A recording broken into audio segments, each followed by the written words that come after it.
सेवाराम और मोतीलाल दो घनिष्ठ मित्र थे। दोनों ही गली गली जाकर पीठ पर पोटली लादकर कपड़े बेचने का काम करते थे। सर्दियों के दिन थे, वह गांव गांव जाकर कपड़े बेच रहे थे।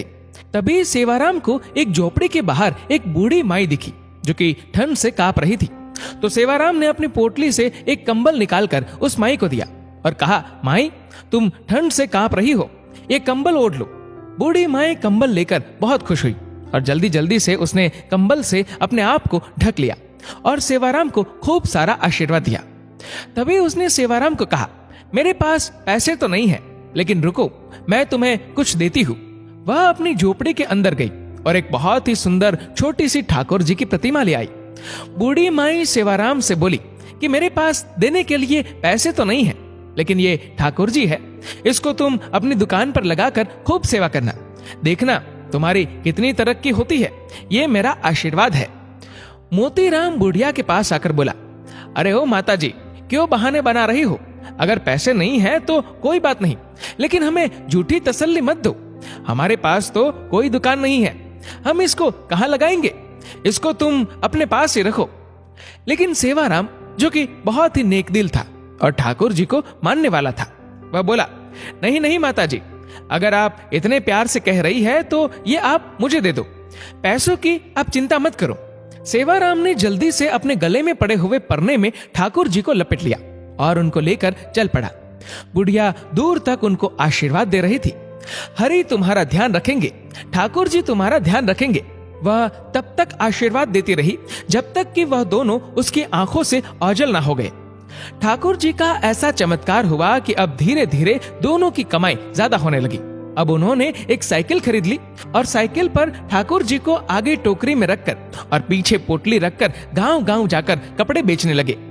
अब फिर उनको और ज्यादा कमाई होने लगी, तो उन्होंने एक दुकान किराए पर ले ली और वहां पर ठाकुर जी को बहुत ही सुंदर आसन पर विराजमान करके दुकान का मुहूर्त किया। धीरे धीरे दुकान इतनी चल पड़ी कि अब सेवाराम और मोतीलाल के पास शहर में बहुत ही बड़ी बड़ी कपड़े की दुकानें और कपड़े की मिलें हो गई। एक दिन मोतीलाल सेवाराम को कहने लगा कि देखो, आज हमारे पास सब कुछ है, ये हम दोनों की मेहनत का नतीजा है। लेकिन सेवाराम बोला, नहीं नहीं, हम दोनों की मेहनत के साथ साथ ये हमारे ठाकुर जी, हमारे हरि की कृपा है।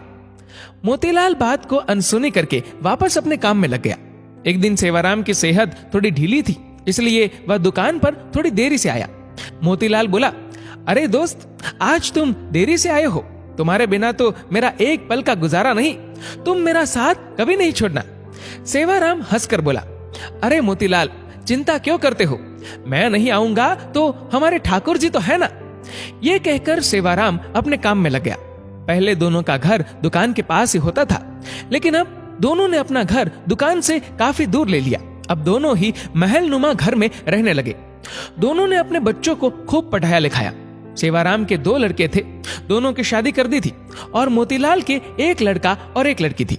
मोतीलाल के लड़के की शादी हो चुकी थी, जबकि उसकी लड़की की शादी होना अभी बाकी था। सेहत ढीली होने के कारण सेवाराम अब दुकान पर थोड़े विलंब से आने लगा। एक दिन वह मोतीलाल से बोला, अब मेरी सेहत ठीक नहीं रहती, क्या मैं थोड़े विलंब से आ सकता हूँ?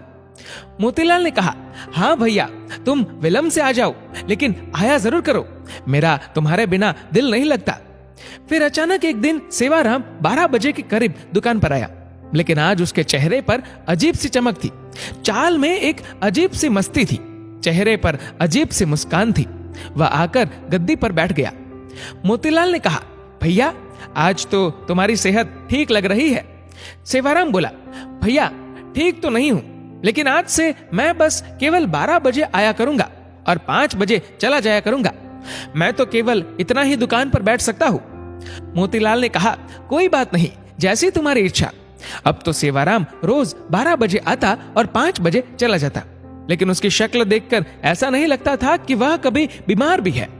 लेकिन मोतीलाल को अपने दोस्त पर पूरा विश्वास था कि वह झूठ नहीं बोल सकता और मेहनत करने से वह कभी पीछे नहीं हट सकता। एक दिन मोतीलाल की बेटी की शादी तय हुई, तो वह शादी का निमंत्रण देने के लिए सेवाराम के घर गया। घर जाकर उसको उसके बेटे, बहुए, सेवाराम की पत्नी सब नजर आ रहे थे, लेकिन सेवाराम नजर नहीं आ रहा था। उसने सेवाराम की पत्नी से कहा, भाभी जी, सेवाराम कहीं नजर नहीं आ रहा। उसकी पत्नी एकदम से हैरान होती हुई बोली, ये आप क्या कह रहे हैं? तभी वहां उसके बेटे भी आ गए और कहने लगे, काका जी, आप कैसी बातें कर रहे हो? हमारे साथ कैसा मजाक कर रहे हो? मोतीलाल बोला कि मैंने ऐसा क्या पूछ लिया? मैं तो अपने प्रिय दोस्त के बारे में पूछ रहा हूँ। क्या उसकी तबीयत आज भी ठीक नहीं है? क्या वह अंदर आराम कर रहा है? मैं खुद अंदर जाकर उसको मिल आता हूँ। मोतीलाल उसके कमरे में चला गया, लेकिन सेवाराम उसको वहां भी नजर नहीं आया। तभी अचानक उसकी नजर उसके कमरे में लगी सेवाराम की तस्वीर पर पड़ी।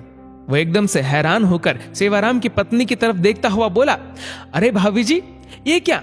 आपने सेवाराम की तस्वीर पर हार क्यों चढ़ाया हुआ है? सेवाराम की पत्नी आंखों में आंसू भरकर बोली, मुझे आपसे ऐसी उम्मीद नहीं थी भैया कि आप ऐसा मजाक करेंगे। मोतीलाल को कुछ समझ नहीं आ रहा था। तभी सेवाराम का बेटा बोला, क्या आपको नहीं पता कि पिताजी को गुजरे तो 6 महीने हो चुके हैं? मोतीलाल को तो ऐसा लगा कि जैसे उसके सर पर बिजली गिर पड़ी हो। वह एकदम से थोड़ा लड़खड़ाता हुआ पीछे की तरफ हटा और बोला, ऐसा कैसे हो सकता है? वह तो हर रोज दुकान पर आता है। बीमार होने के कारण थोड़ा विलंब से आता है। वह 12 बजे आता है और 5 बजे चला जाता है। उसकी पत्नी बोली, ऐसा कैसे हो सकता है कि आपको पता ना हो? आप ही तो हर महीने उनके हिस्से के मुनाफे के पैसे हमारे घर देने आते हो। 6 महीनों से तो आप हमें दुगना मुनाफा देकर जा रहे हो।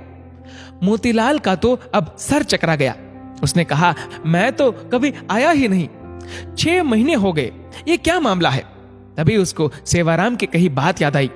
मैं नहीं रहूंगा तो मेरे हरि है ना, मेरे ठाकुर जी है ना, वह आएंगे।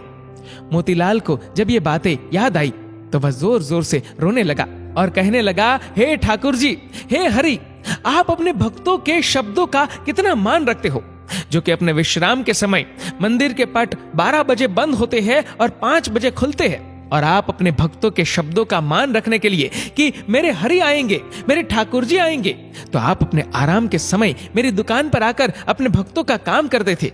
इतना कहकर वह फूट फूट कर रोने लगा और कहने लगा, ठाकुर जी, आपकी लीला अपरंपार है। मैं ही सारी जिंदगी नोट गिनने में लगा रहा। असली भक्त तो सेवाराम था, जो आपका प्रिय था। आपने उसको अपने पास बुला लिया और उसके शब्दों का मान रखने के लिए आप उसका काम खुद स्वयं कर रहे थे और उसके हिस्से का मुनाफा भी उसके घर मेरे रूप में पहुंचा रहे थे। इतना कहकर वह भागा भागा दुकान की तरफ गया और वहां जाकर, जहां पर ठाकुर जी जिस गद्दी पर आकर बैठते थे, जहां पर अपने चरण रखते थे, वहां पर जाकर गद्दी को अपनी आंखों से, मुंह से चूमता हुआ, चरणों में लौटता हुआ जार जार रोने लगा और ठाकुर जी की जय जयकार करने लगा। ठाकुर जी तो हमारे ऐसे ही है। सेवाराम को उन पर विश्वास था कि मैं ना रहूंगा तो मेरे ठाकुर जी मेरा सारा काम संभालेंगे। दोस्तों, इस वीडियो को लेकर आपकी क्या राय है, नीचे कमेंट करके जरूर बताएगा। और अगर आपको वीडियो अच्छा लगा हो तो इस वीडियो को लाइक करेगा, शेयर करेगा ज्यादा से ज्यादा लोगों तक, और ऐसे ही और भी इंस्पिरेशनल वीडियोस के लिए सब्सक्राइब करें हमारे यूट्यूब चैनल को और फेसबुक पर फॉलो करें हमारे पेज को। धन्यवाद।